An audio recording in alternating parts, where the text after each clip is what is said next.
In the fall of 1976, the small isolated town of Elmridge, Maine, vanished completely.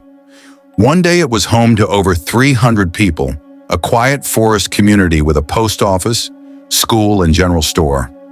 The next day it was gone. Not destroyed, not abandoned. Gone. When a state survey plane flew overhead on October 13th, the town appeared just as it always had. But the very next morning, satellite imagery revealed nothing but dense, unbroken forest, no roads, no rooftops, no cleared land, as though the town had never been there at all. At 4:12 a.m. that same morning, a garbled emergency broadcast came through a ranger station in Penobscot County.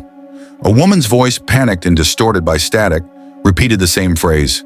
"It's watching us. It's under the town. Don't look at its eyes." Then, silence.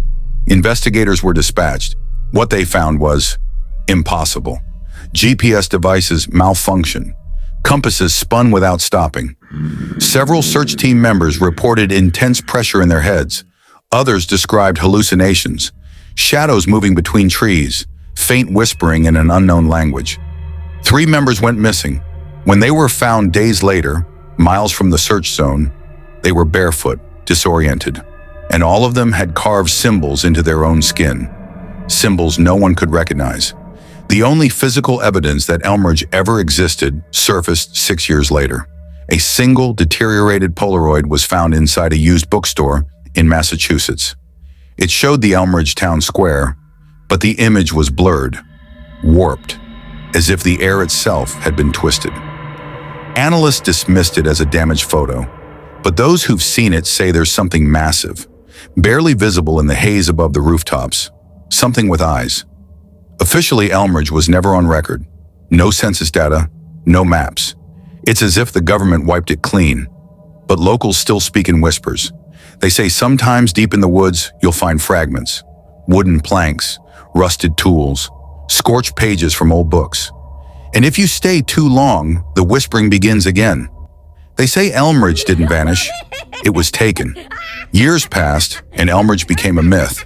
Another ghost town tale passed around online forums and late-night podcasts. But then, in 1989, a curious writer named Thomas Greaves stumbled onto something strange while researching abandoned settlements for a novel. Greaves claimed he found a stack of old letters in a thrift store in upstate New York. They were addressed to someone named Dr. S. Rowan and mentioned things like restless sleep, eyes in the soil, and the ringing beneath the floorboards. None of the names could be traced, and no such doctor had ever been licensed. What intrigued him most was a hand-drawn map tucked inside the last envelope. It showed a dense patch of forest labeled the Hollow Place, with a red circle where Elmridge supposedly stood. The map wasn't to scale, but Greaves decided to visit the area, purely for inspiration, he later claimed. What he found wasn't a town, just trees, endless, untouched forest. But he described the air as wrong, heavy, too quiet. He said he started hearing a soft static the deeper he went, like a radio out of range. And then came the dreams. He said they started after just one night in the woods. Dreams of doorways in the ground and faces pressed against the bark of trees, whispering in tones that weren't quite human. Greaves returned home and tried to write about it, but the words never came out right. Pages went missing. His laptop crashed. He said when he tried to print one chapter, the printer spit out a page that only read, "It's under the roots. It remembers." He gave up on the book, but not the story. Before disappearing from the public eye, he left a short audio diary online. In it, he says, Elmridge didn't vanish. It sank, like a stone, through layers of time, and something below caught it, held it.